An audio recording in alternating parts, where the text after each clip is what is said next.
It was a bit of a surprise. I mean, the quarter, it wasn't so much a weak quarter. That was slightly below our estimates, about 2% below our estimate, about 1% below the street. Obviously, Facebook has a history of beating numbers the first quarter, and I think 10 or 11 quarters, they've actually missed street numbers. So that's a bit of a surprise. Most of the weakness there was in Europe versus our expectations. But yeah, the bigger issue, I think, was a weaker guidance for the second half of the year.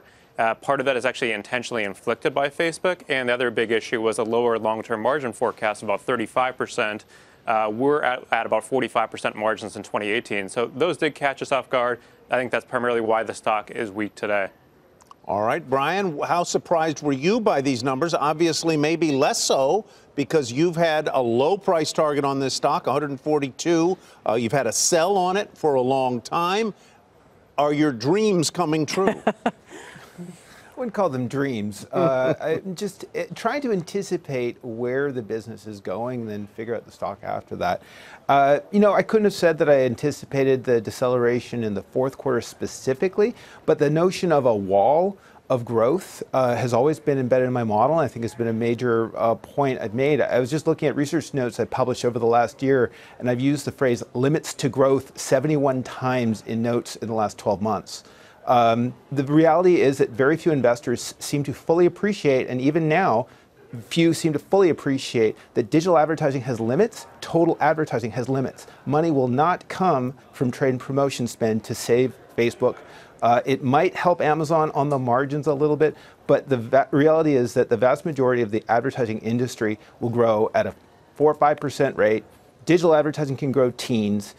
Facebook can take share inside of that. And unless you think Google's going to crater, which I don't, Facebook is constrained in its growth profile. So, Aaron, answer what Brian just said. He made the case for limits to growth, and that's pretty serious for a growth stock.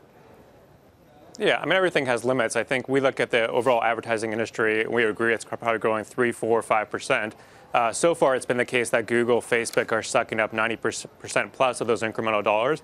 We think that continues. There is a point that, especially as Facebook growth slows, user growth, that there will be less incremental dollars that go to them, and that's the concerns that investors are having today. And they're having to do things like with Facebook Stories to try to improve engagement. I think it's to be determined if they can be successful in that. But yeah, they're trying to improve engagement, more time spent on the platform to drive more dollars. They're aware of those issues. Near term, we're going to have a little bit of pain, but longer term, they're looking to improve engagement, which should drive increased advertising dollars as well. Brian, would you feel better if they started paying a dividend? I mean, go back to the 90s and the early 2000s, there were all these go growth stocks, and everybody was buying them for momentum. And then finally, they had to admit they weren't those stocks anymore, right? And so all those big names started paying dividends. Facebook started paying a dividend. Would that go a long way to ease some of the concerns? And if they're not 30-plus growers anymore, they got to do something else. I'm of the view that dividends make no difference in terms of the valuation of the company. Yes, it can change your investor base, but you know, cash is cash wherever it comes from. I think the reality is that, yeah, they're going to produce cash, and then they have to decide what to do with it. Do they return to shareholders in some form? But that's so far off at this point. I think they want to hold on to their capital, and that actually highlights one of the risks. They talk about $15 billion of CapEx next year.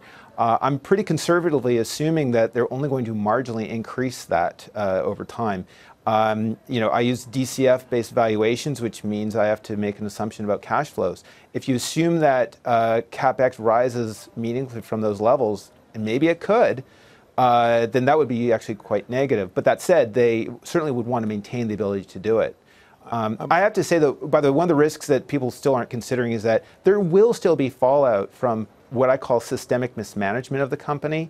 I laid it out, and I called it a taxonomy of mismanagement, trying to lay out all these different factors.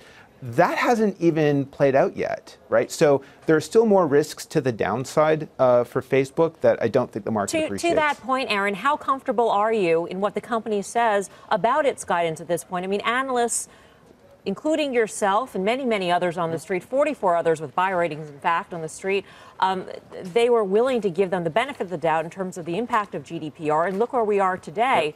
So are you comfortable with what the company is actually saying about the rest of the year when it comes to spending, when it comes to revenue growth, when it comes to margins? Yeah, I mean, part of it is, I think, Facebook trying to set expectations low. They have done that. If you looked back over the last few years, they've historically set a very aggressive guidance for expense growth, and they've come in way under that.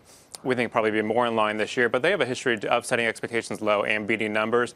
So we think that's part of it. They're trying to get numbers low where they can beat them. Except that they let you guys believe that they were not seeing an impact from GDPR, that they were not seeing an impact on data privacy. So how can you believe that they're still giving conservative guidance at this point?